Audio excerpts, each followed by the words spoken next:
पूर्णस्य पूर्णमादाय पूर्णमेवावशिष्यते। ॐ शान्ति शान्ति शान्ति। ॐ सहना भवतु सहनौ भुनक्तु सह वीर्यं करवावहै तेजस्विनावधीतमस्तु मा विद्विषावहै। ॐ शान्ति शान्ति शान्ति।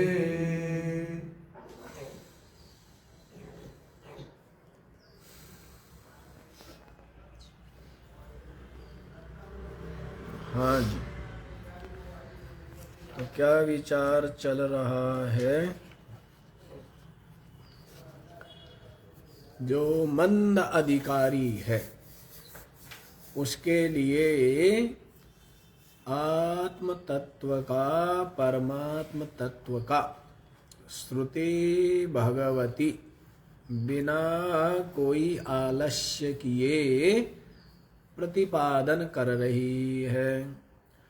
तो इसमें बताया है कि प्राणादि के सो जाने पर भी जो जगता रहता है और यथा कामना पदार्थों की क्या करता है? रचना करता है, अपनी कामना के अनुसार। वो हमने आपको बता ही दिया था।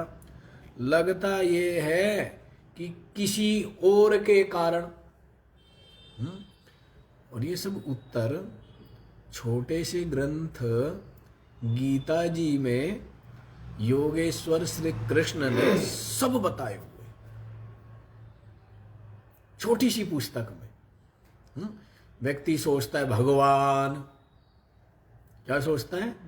भगवान ने ऐसा कर दिया, भगवान ने मुझे ऐसा बना दिया, भगवान ने मुझे इस संसार के कारागृह में डाल दिया, भगवान ने जो है ये जेल बनाई, भगवान जो है ये दुख दे रहा है, भगवान ने जो है। गीता में पूछा अर्जुन ने, न चाहते हुए भी किसके द्वारा प्रयुक्त होने पर ये जो जीव है पाप का आचरण करता है? क्या उत्तर दिया? कामः। क्या उत्तर दिया है?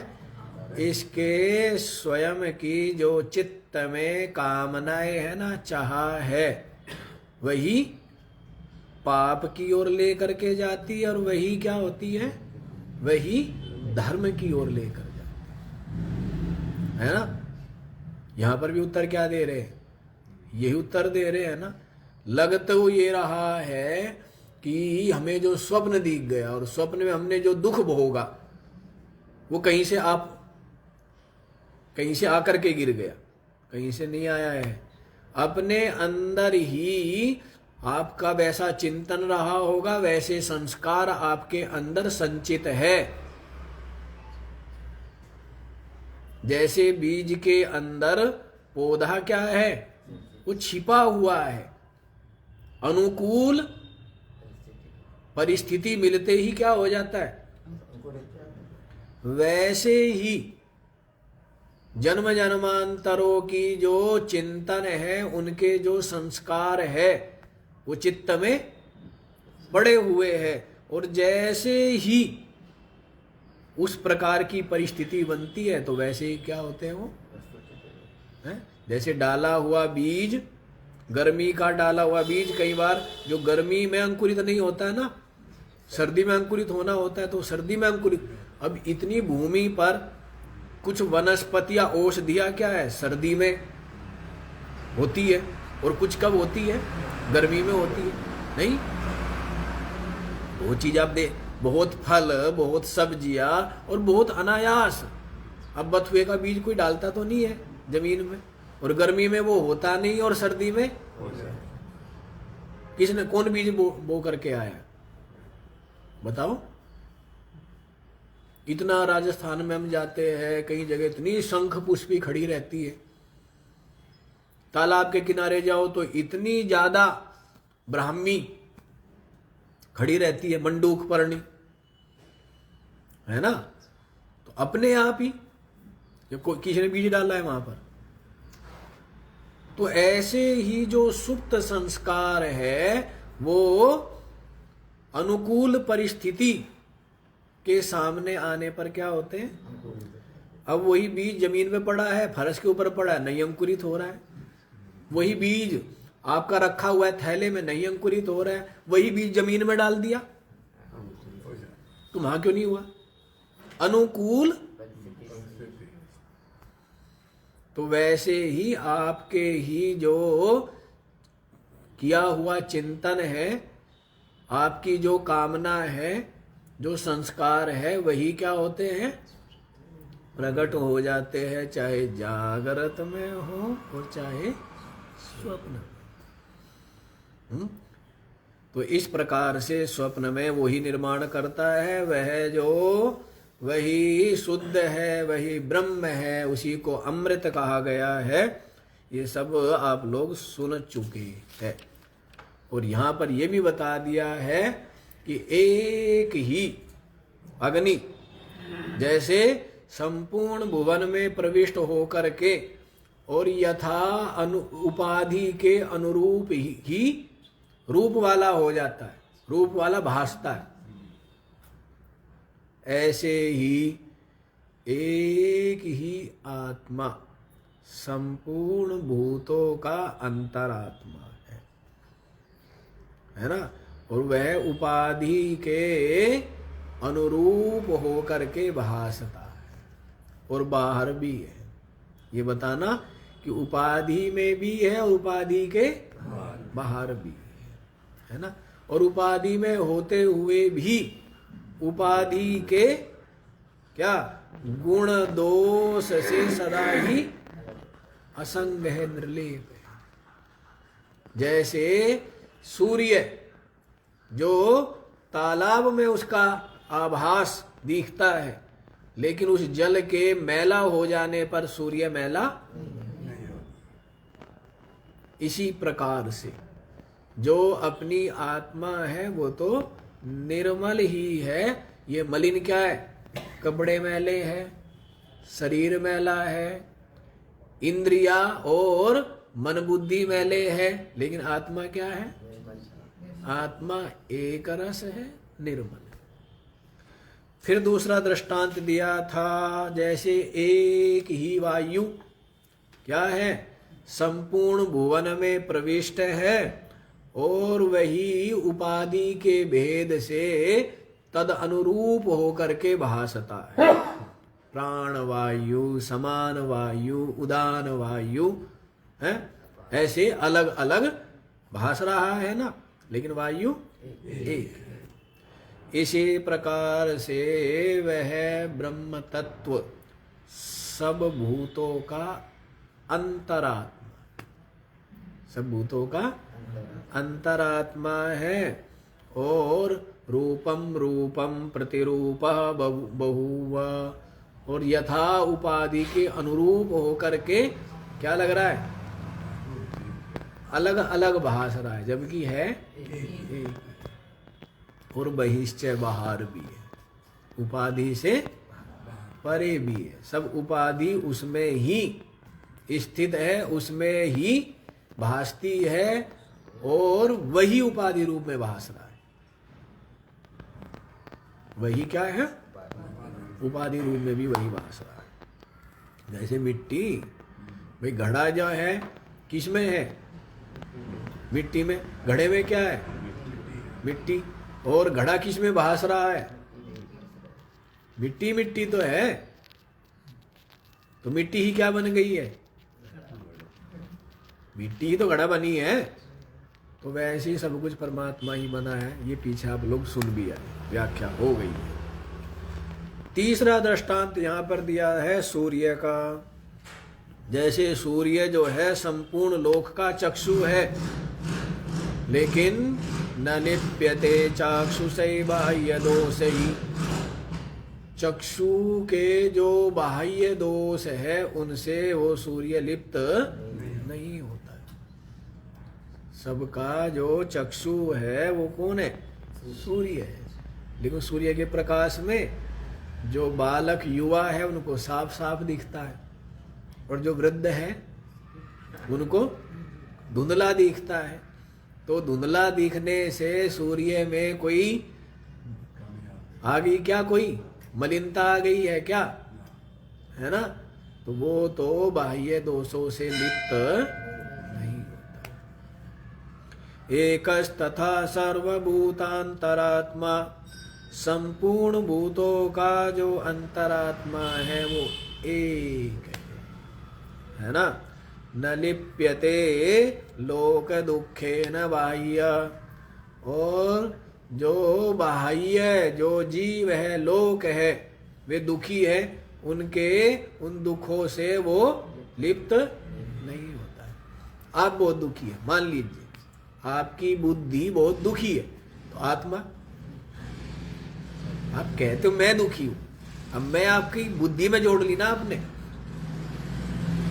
बुद्धि दुखी है नहीं भाई। शरीर में बुखार है, शरीर को भूख लगी है, आत्मा थोड़ी भूखा है, या आत्मा को थोड़ी बुखार है, हैं?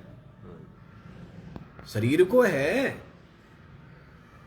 इंद्रियों को है, कम दिखना, कम सुनना है, बहरा है, कान बहरे है?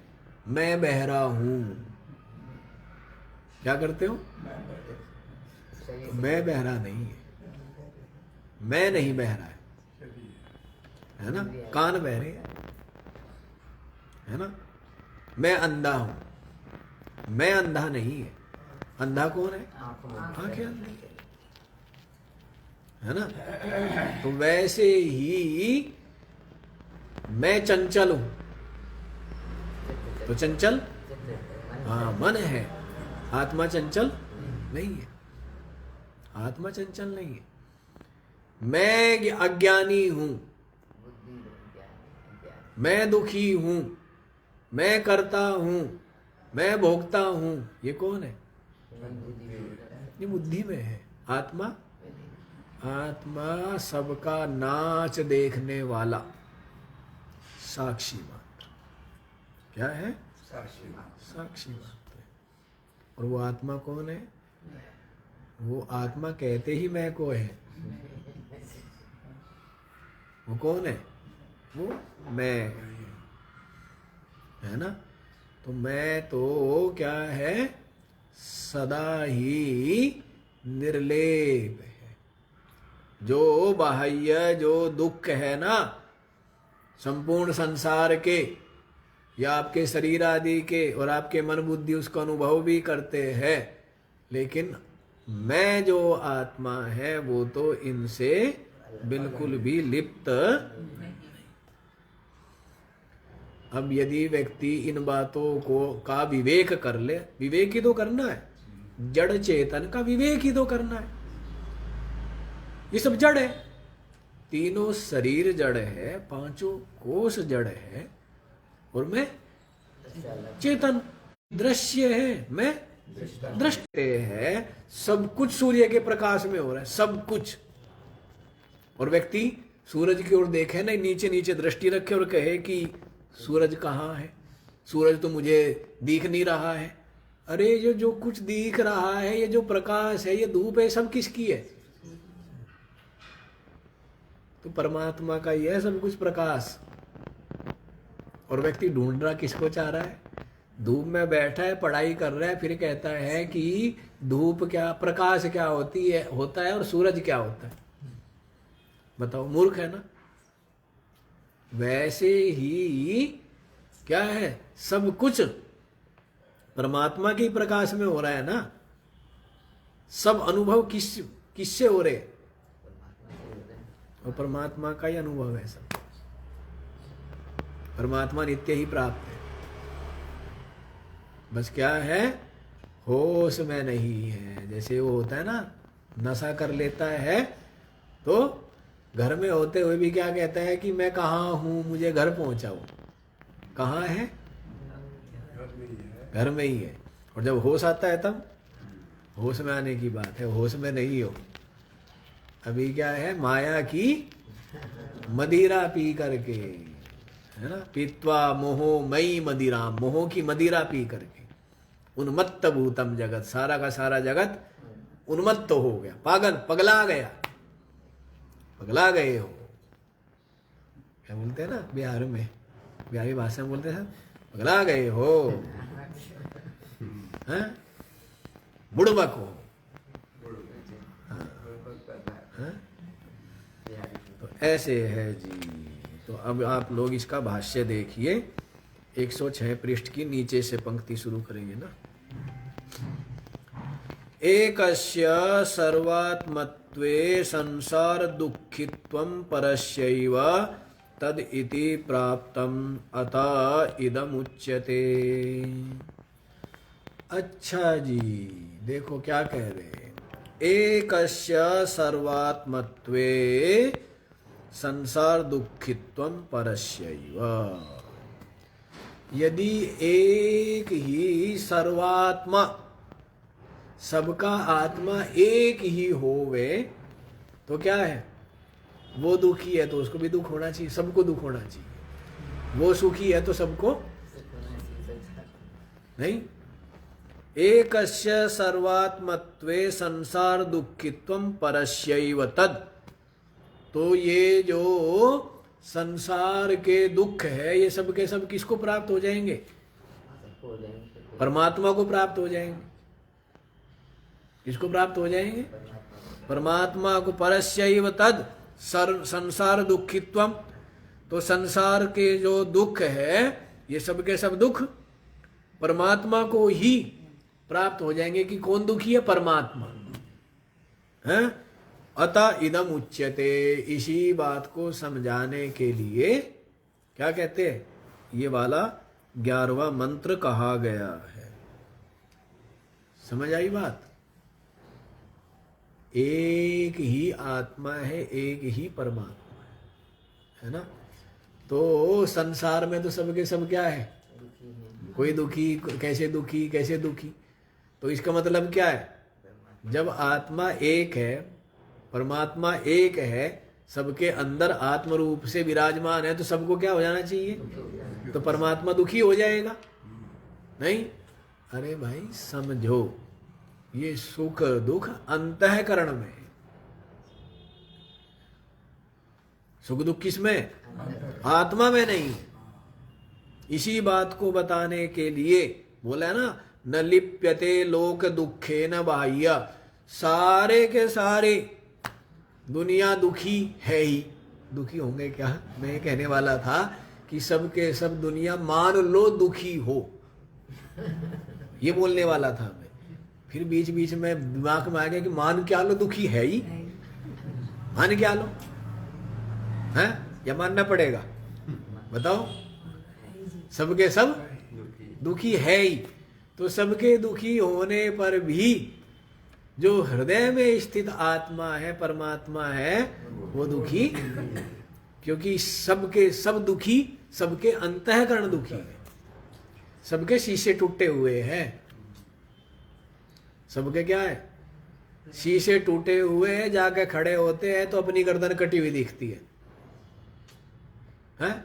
तो क्या आपकी गर्दन कट गई क्या? आपकी शीशा टूटा है तो क्या दिख रहा है? तो आपकी गर्दन कट गई है। तो सबके शीशे टूटे हुए, आप तो ठीक हो। वैसे ही सबके अंतःकरण में है ये दुख, आप ठीक हो। जैसे रोगी पूछे कि भाई मानो सबके सब रोगी हो, तो मानो कहने की जरूरत ही नहीं है, सबके सब रोगी है ही। तो शरीर के रोगी होने पर भी आत्मा क्या है? आत्मा तो सदा ही स्वस्थ है। वैसे ही ये अंतःकरण, सब अंतःकरण के दुखी होने पर भी आत्मा क्या है? आनंद स्वरूप, आनंदघन है। क्या है? आनंद घन है ना। तो देखो क्या कह रहे हैं, सूर्यो यथा चक्षुषः आलोकेन उपकारं कुर्वन् मूत्रपुरीषादि अशुचि प्रकाशनेन तद्दर्शिनः सर्वलोकस्य चक्षुरपि सन्न लिप्यते। सूर्य यथा चक्षुषः आलोकेन उपकारम कुर्वन्, अपने प्रकाश से, सूर्य जो है वो क्या है? अपने प्रकाश से चक्षुओं के ऊपर उपकार करता है। क्या करता है? जैसे चक्षु का उपकारक देव क्या है? सूर्य है ना। सूर्य के प्रकाश के बिना आंखें कितनी भी स्वस्थ हो नहीं देख पाती। इसका उपकारक देव कौन है? सूर्य। तो देखो, सूर्य यथा चक्षुषः आलोकनेन उपकारम कुर्वन्, सूर्य जिस प्रकार से चक्षु को अपने प्रकाश से उपकार करता हुआ मूत्र पुरीषादि अशुचि प्रकाशनेन, मल मूत्र को भी क्या करता है? प्रकाशित करता हुआ, अशुचि प्रकाशनेन, सबके सब क्या है? अपवित्र है। उन अपवित्र का के प्रकाशन के द्वारा तद्दर्शिना सर्वलोकस्य चक्षु, उनको देखने वाला जो संपूर्ण लोक का चक्षु होते हुए भी, है ना, सब चक्षुओं के माध्यम से गंदगी को भी देखते हैं। और सबका चक्षु कौन है? सूर्य ही है। सबका चक्षु कौन है? तो जो चक्षु के द्वारा जो अशुचि का दर्शन हुआ है, उससे जो सूर्य है वो लिप्त नहीं होता। सर्वलोकस्य चक्षुरपि सन् न लिप्यते, संपूर्ण लोक का चक्षु होते हुए भी वो लिप्त नहीं होता। समझ आई बात?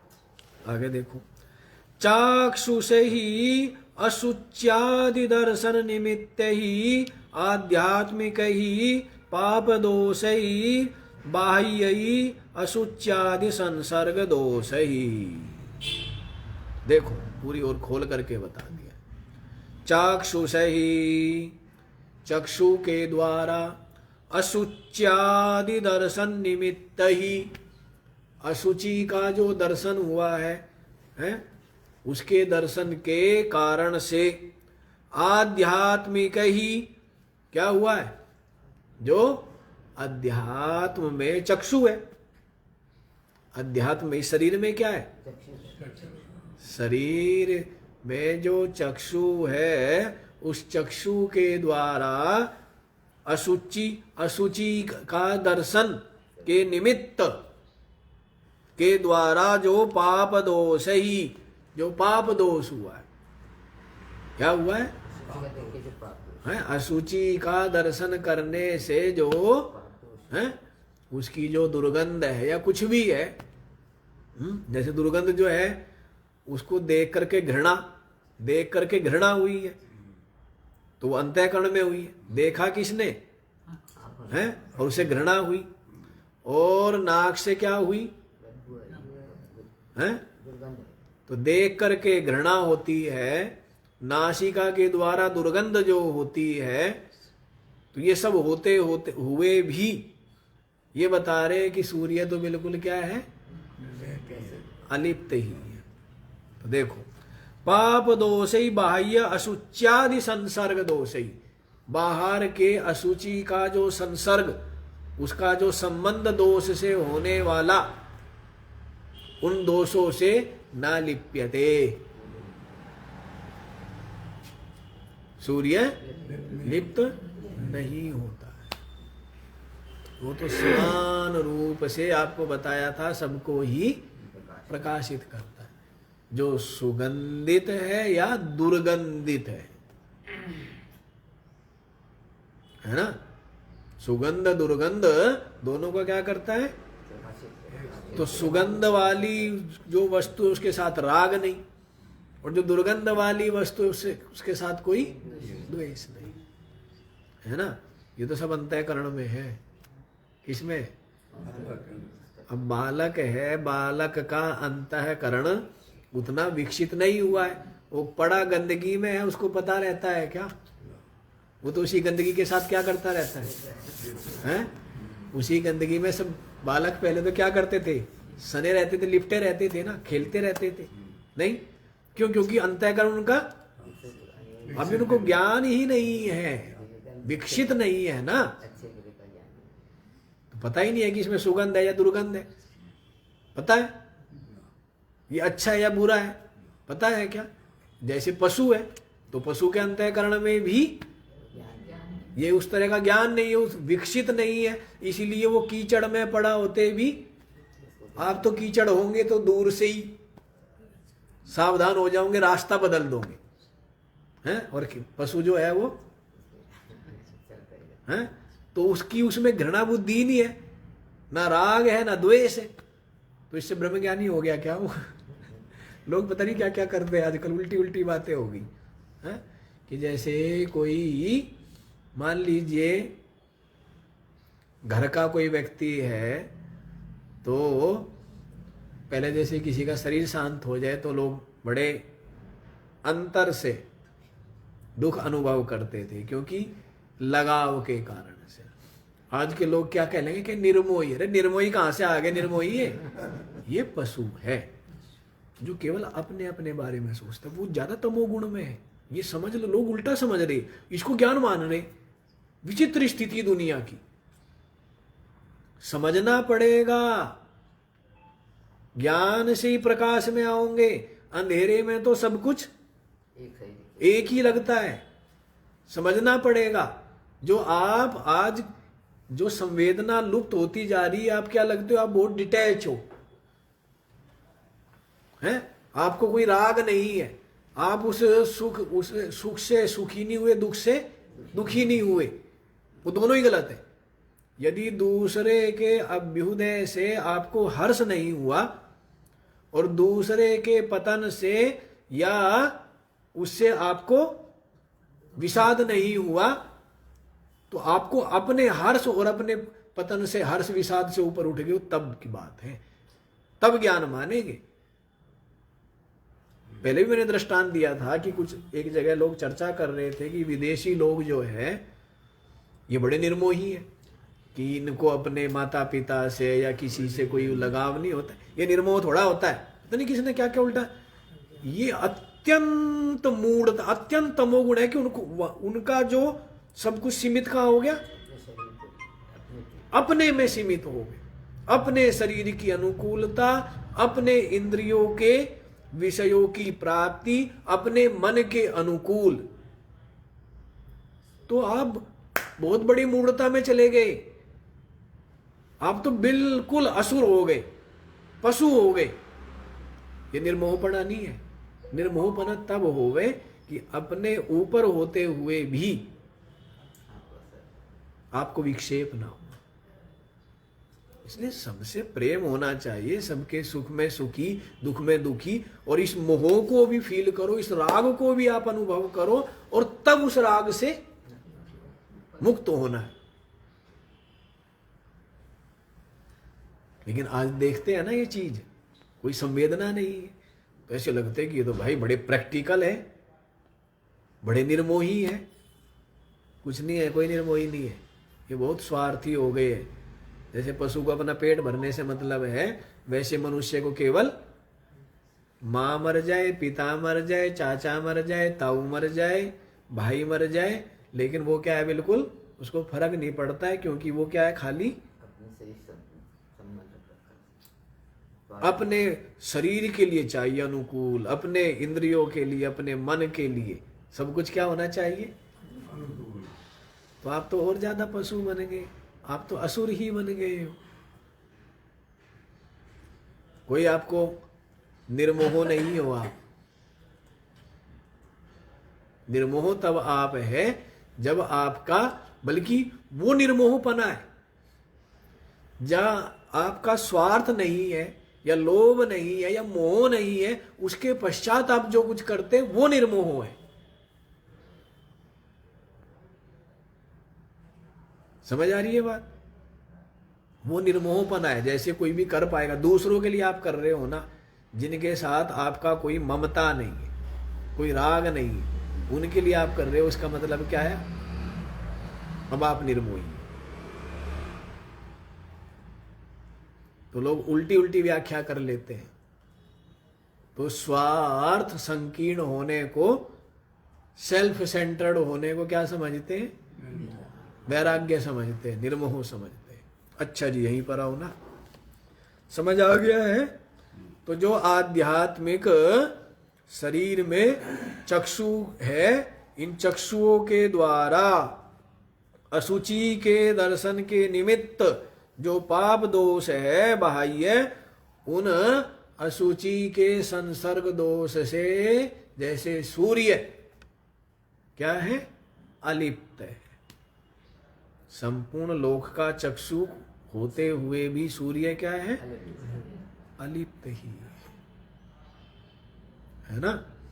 वैसे ही एक सन तथा सर्वभूतांतरात्मा, एक ही होते हुए सर्वभूतांतरात्मा, संपूर्ण भूतों का अंतरात्मा एक होते हुए भी न लिप्यते लोक दुखेन बाह्यः, जो लोक के बाह्य दुख है उनसे वो लिप्त नहीं है ना।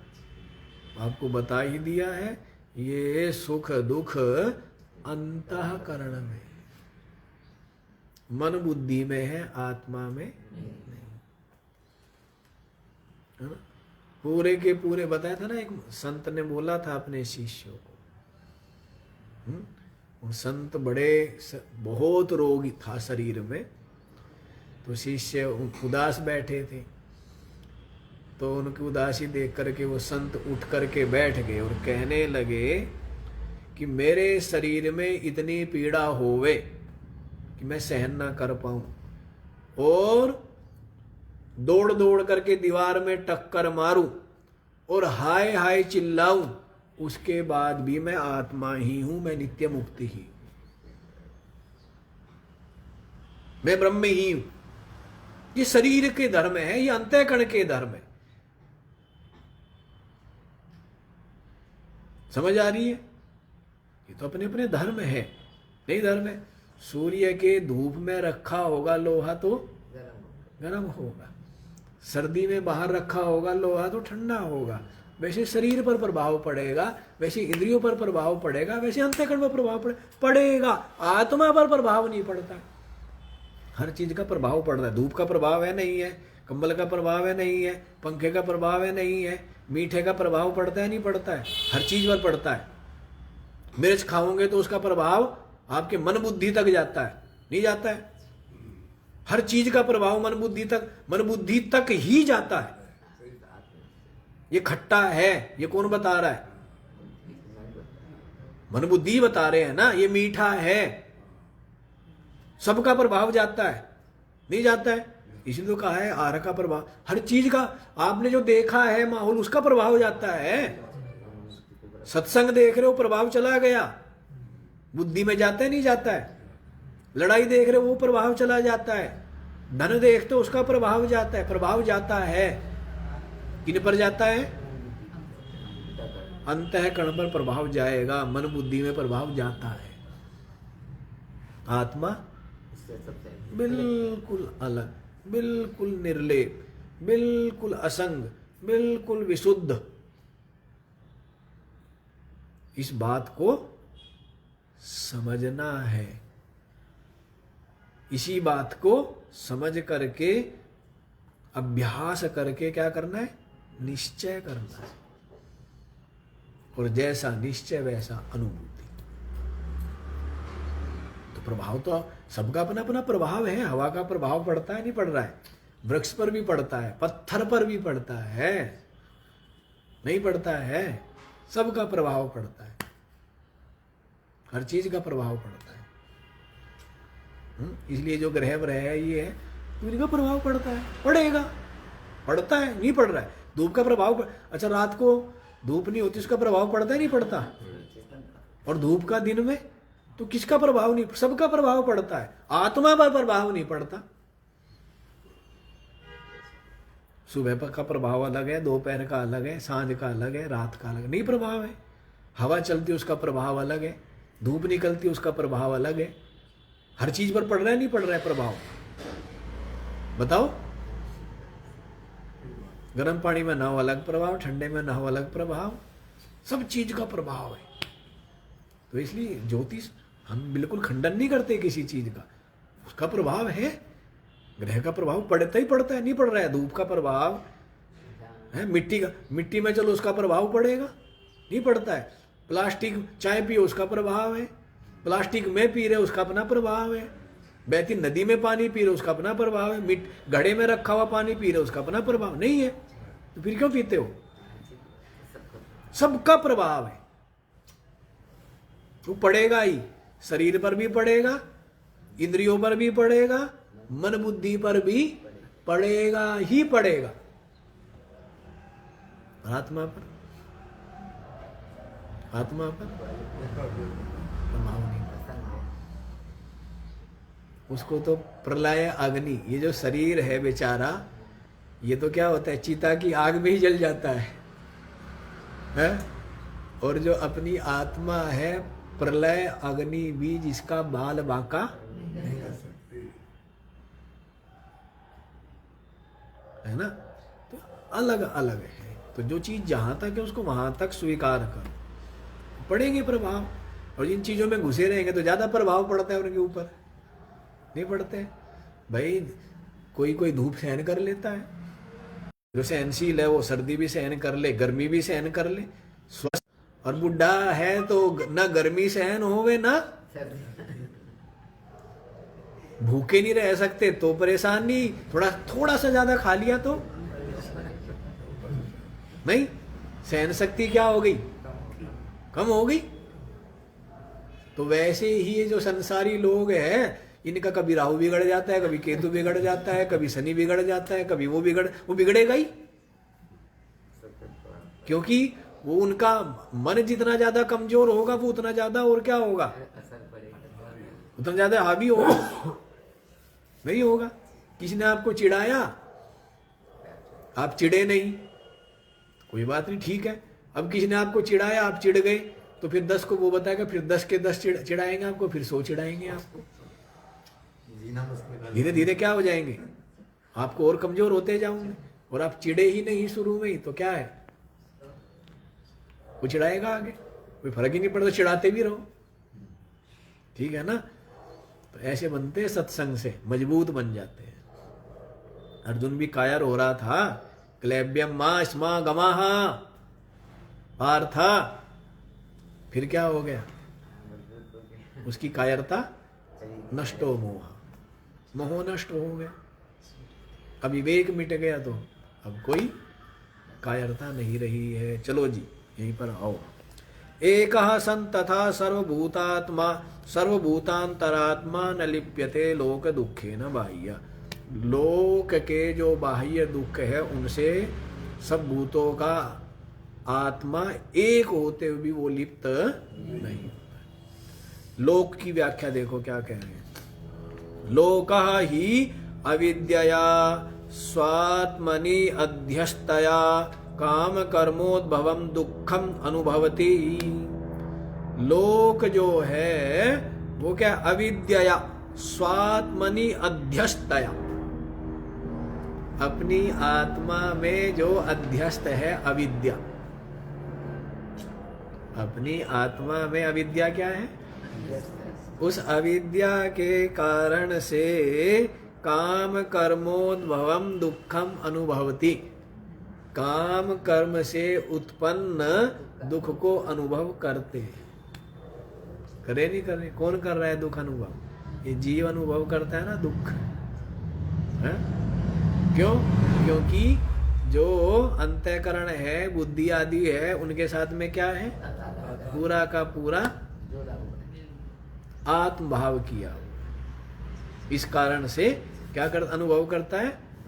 काम कर्मों से। देखो, काम से क्या होते हैं? कर्म, और कर्मों से क्या होते हैं? उनके फल, सुख दुख आदि। जैसी कामना है, जैसा विचार है, उसी के अनुसार क्या होते हैं? लोभ है तो ऐसा कर्म होगा। रिश्वत लेगा, अब रिश्वत लिया है तो फिर क्या होगा? तो पाप हुआ है तो उसको देना भी तो पड़ेगा। तो अंदर जो कामना है उसी के अनुसार क्या होते हैं? कर्म होते हैं। कामना ही मुख्य है। काम कह ही दिया है, काम अभी सुनाया था ना, काम एस क्रोध, क्रोध भी यही बन जाता है। काम जो है, कामना का रूप भी वही उसने ही धारण किया हुआ है, और वही क्या है? क्रोध का वेश भी धारण कर, सब कुछ वही बन जाता है। और ये सब का सब अविद्या से है। सबका सब किससे है? और अविद्या जो है अपनी आत्मा में अध्यस्त है। न तू सा परमार्थतः स्वात्मनि। देखो क्या स्पष्ट कह दिया है ना, ये जो अविद्या है ना, अपनी आत्मा में पारमार्थिक रूप से नहीं, वास्तव में है नहीं। अविद्या वास्तव में अपनी आत्मा में है नहीं, अध्यस्त है, भासती। क्या है? अध्यस्त है, केवल आरोप मात्र है, समझाने के लिए। और आप ऐसी भ्रांति में पड़ गए हो, इसलिए ये बताने के लिए, समझाने के लिए, भ्रांति से निकालने के लिए।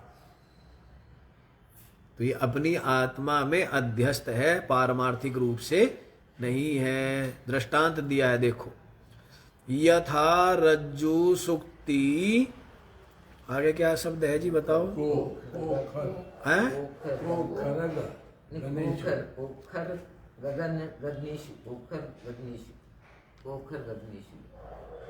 गोखर नहीं, यहाँ लेकर के आओ। इसमें क्या दिया है? दिखाना। रज्जु शक्ति कहाँ है?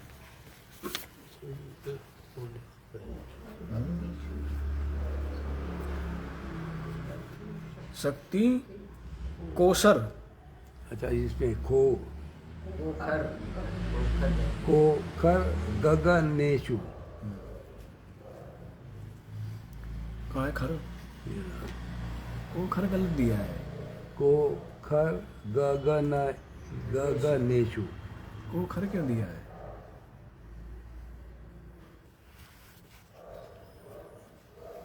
ऊसर आएगा वो। ऊसर, हाँ, कोसर ठीक। इसमें कोसर है ना? हाँ,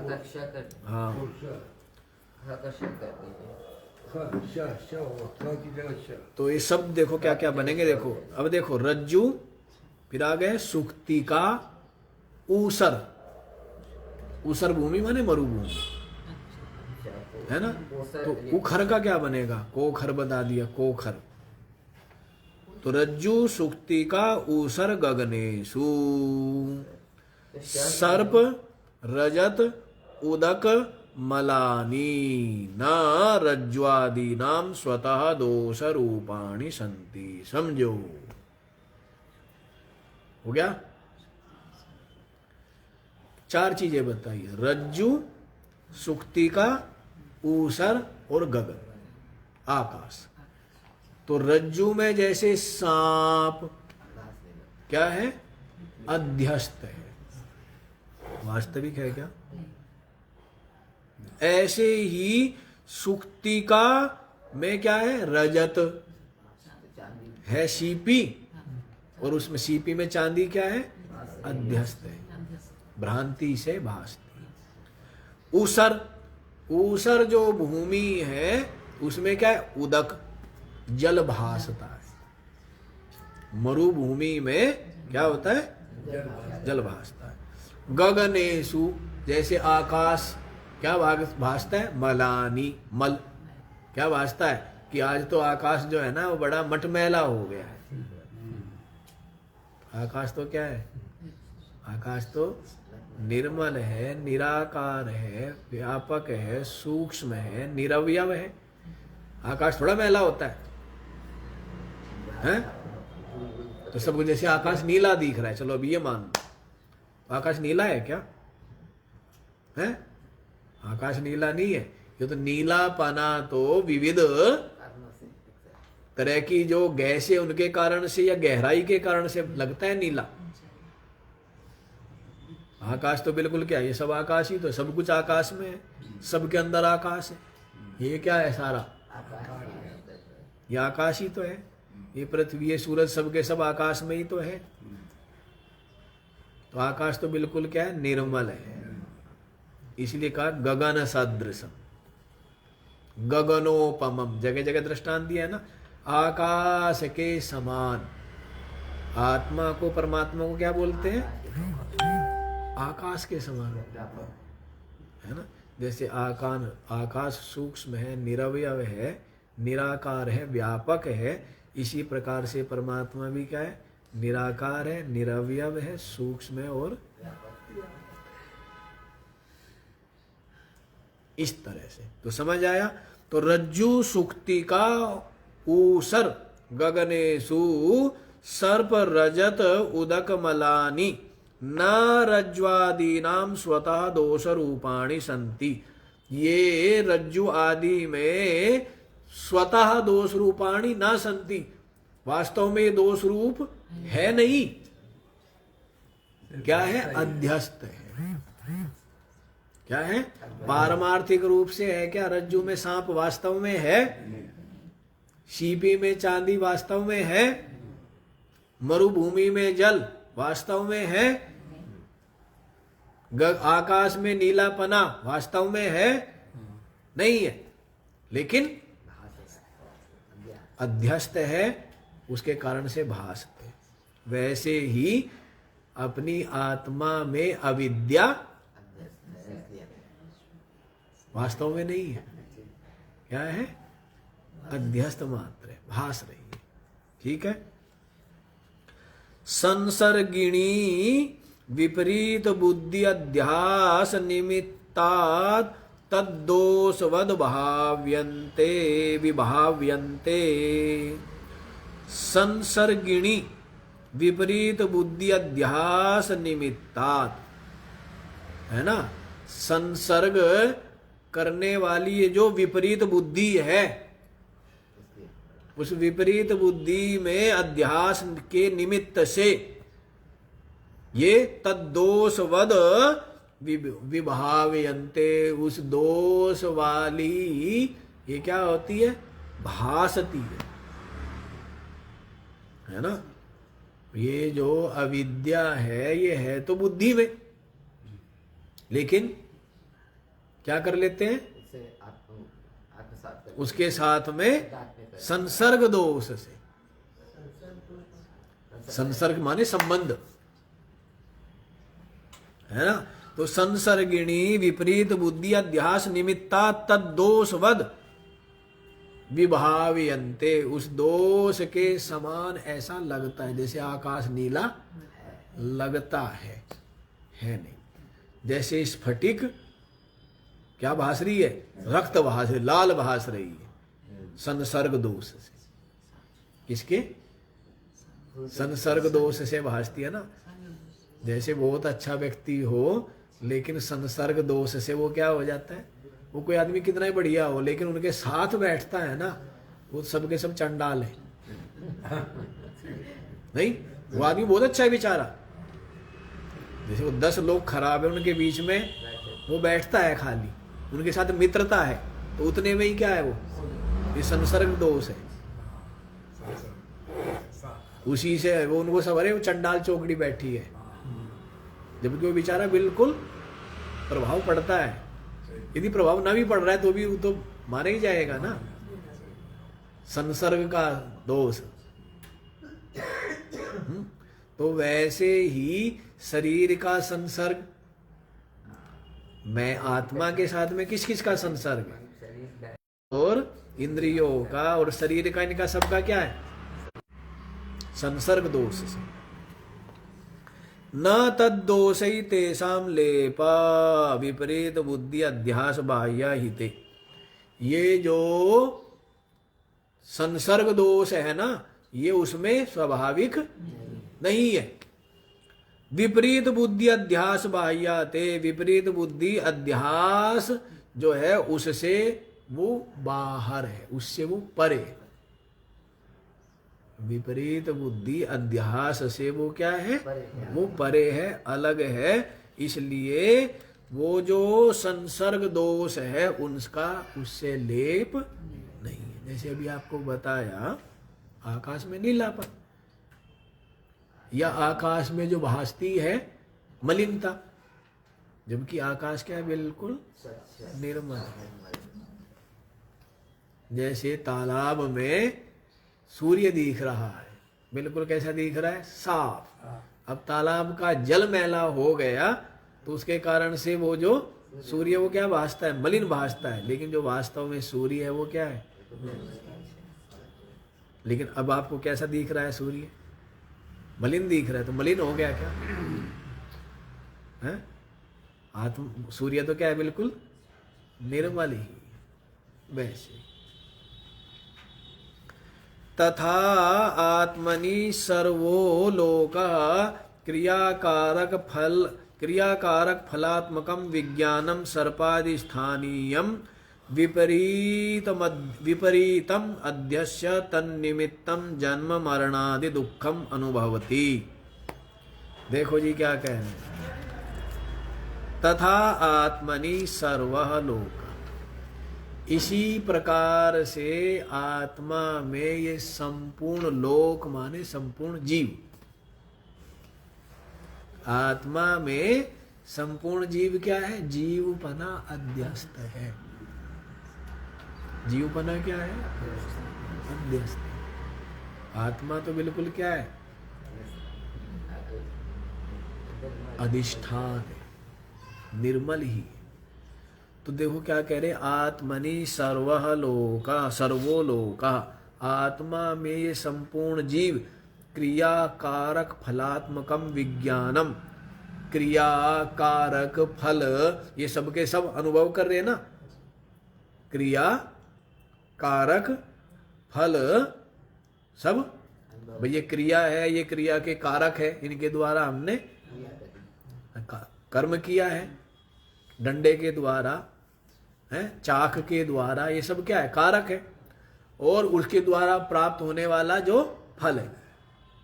तो क्रिया कारक फल सब जीव विज्ञानम सर्पादि स्थानीयम विपरीतम अध्यस्य, जैसे रस्सी क्या है, कोई डर देती है, भय देती है, और सर्प क्या है, बिल्कुल विपरीत है ना। रस्सी जो है वो क्या देती है, रस्सी का लाभ है, काम आती है नहीं, और सर्प से है ना, तो कोई दोनों का मेल नहीं है। लेकिन भ्रांति देखो, तो इसी को विपरीत हुआ ना, बिल्कुल बिल्कुल क्या है, बिल्कुल विपरीत है। तो इसी को बता रहे हैं। तो क्रियाकारक फलात्मकम विज्ञानम सर्पादि स्थानीयम विपरीतम, सर्प आदि की तरह, जैसे सर्प, जैसे रजत, जैसे जल, और जैसे मलिनता भास रही थी। रस्सी में सांप भास रहा था, सीपी में चांदी भास रही थी, और मरुस्थल में जल भास रहा था, आकाश में मल भास रहा है ना, जबकि बिल्कुल विपरीत, वो बिल्कुल निर्मल है। रस्सी क्या है, बिल्कुल कोई सर्प नहीं है, वो सुखती है, रजत नहीं है, वो मरुस्थल भूमि है, उसमें जल नहीं है, विपरीत भास रहा है ना बिल्कुल। और आकाश निर्मल है, उसमें मलिनता भास रही है। वैसे ही अपनी आत्मा में संपूर्ण जीव क्रियाकारक फलात्मकम विपरीतम अध्यस्य तन्निमित्तम जन्म मरणादि दुखम अनुभवति।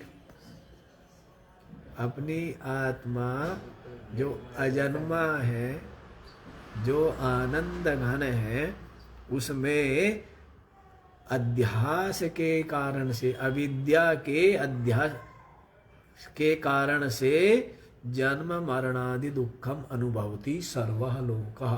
संपूर्ण लोग जन्म मरणादि दुख अनुभव कर रहे, नहीं कर रहे, जबकि जन्म हुआ संसार है ही नहीं। क्या संसार है ही नहीं। समझ आई बात? तो अध्यास के कारण से, जैसे बिना हुए ही स्वप्न में सब कुछ सुख दुख अनुभव किया नहीं किया, वैसे अनुभव कर रहा है बिना हुए ही, अविद्या के कारण से। अब बताओ, ये जो स्थूल बुद्धि है या संसारी है या रागी है, उनकी समझ में आने वाली बात है ये? बताओ, उनकी समझ में आने वाली बात नहीं है। न त्वात्मा सर्वलोकात्मा पी सन, आत्मा में ये नहीं है, लेकिन अविद्या से आत्मा में अध्यस्त है। वास्तव में आत्मा में ये नहीं है। सर्वलोकात्मा पी सन, संपूर्ण लोकों का आत्मा होते हुए भी, संपूर्ण भूतों का आत्मा होते हुए भी, विपरीत अध्यारोप निमित्तेन लिप्यते लोक दुखेन। है जो विपरीत अध्यारोप निमित्तेन लिप्यते, निमित्तेन क्या लिखा है? लिप्यते, निमित्तेन है ना? हाँ, निमित्तेन। ना लिप्यते लोक दुखेन, ना ऊपर वाला ले लेंगे, है ना?